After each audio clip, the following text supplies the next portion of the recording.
In today's video, I'm going to teach you how to set up pre-orders on Big Cartel.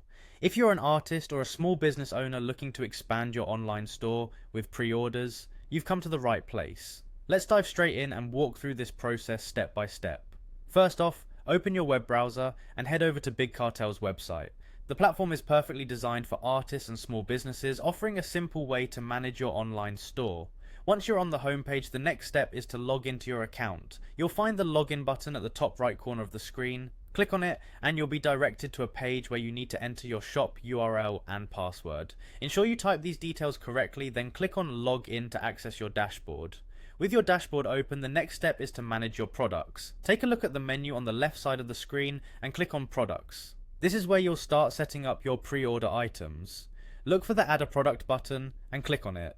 This will take you to a new page where the magic happens. Here, you need to enter the details of the product you're offering for pre-order.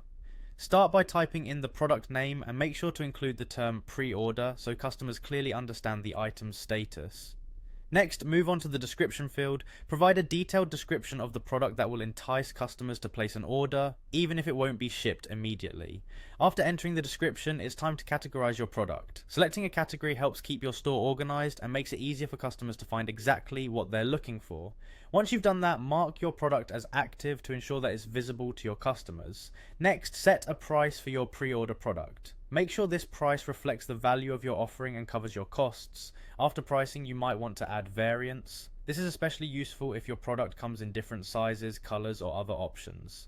Shipping fees are the next consideration. Enter an appropriate shipping fee based on your location and your customers' potential locations. This ensures you're not caught off guard by shipping costs that are higher than expected. Finally, once you've filled out all the necessary information, take a moment to review everything. Check for any errors or missing details that could confuse your customers. When you're satisfied, hit the save button to update your store with this exciting new pre-order offer. And there you have it, your product